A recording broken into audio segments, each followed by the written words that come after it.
The Leisure Hive is one of those Doctor Who stories where everything changes. Normally this coincides with a change of Doctor or companion, but this time the regular cast carry on, at least for now. But there's a new producer, John Nathan Turner, and a new script editor, Christopher Bidmead, and they put their own stamp on the show right away, so it all feels very different to the previous season. The first change comes with the opening credits. You can tell the 1980s have arrived, with an electronic theme tune and a title sequence that sends you whizzing through an endless starfield. It's the title sequence I remember from my childhood, so it all feels very familiar. The opening shot is also strikingly different, with a very long slow pan across Brighton Beach, full of deck chairs that have been set up with nobody sitting on them. You'd think somebody would clear them away before the tide comes in. The whole story is full of interesting directorial flourishes like this, with shots zooming from the Earth off into space, POV shots of shuttles taking off and landing, and countless interesting camera angles. It's a shame the director went over budget and was never hired again. He really brings a great sense of style to proceedings.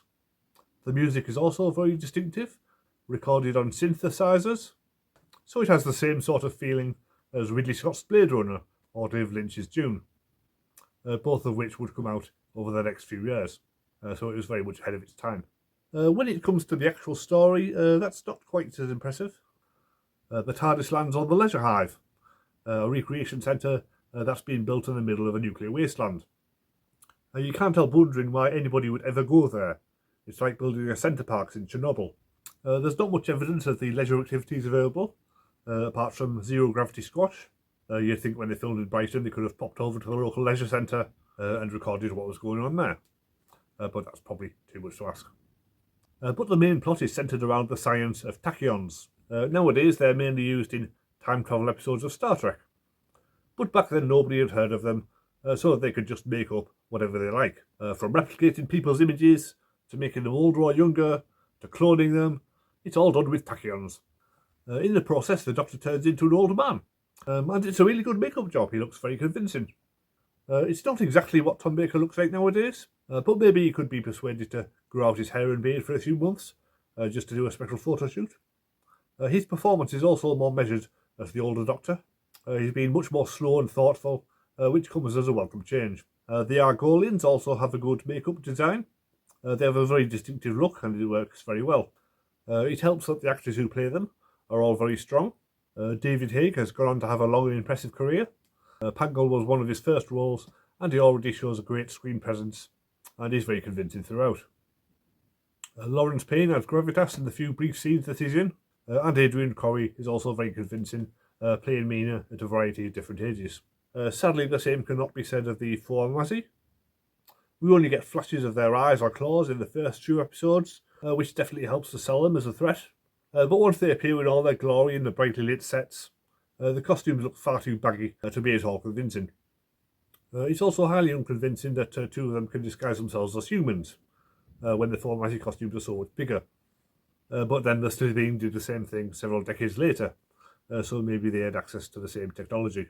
The ending is again reliant on the tachyon technology, as Pangol tries to make the generator do one thing, but the Doctor subverts it to make it do something else. The trouble is that the viewers don't understand the technology well enough to know that the generator is capable of doing either of those things. So it all seems like magic. I suspect this may be a running theme in this era. The DVD has about an hour of special features. There's a half-hour documentary, A New Beginning, where various crew members for the time talk about John Nathan Turner's new regime, and we hear from the man himself in an archive interview where he explains some of his changes. I didn't always agree with everything John Nathan Turner did over the years, but for this season a new approach was definitely needed, and most of his changes were a good idea. So right now he seems to be exactly what the show needed. A 15-minute feature on the writing of the Leisure Hive has David Fisher and Christopher Bidmead, both taking credit for the use of tachyons, and both complaining about the director.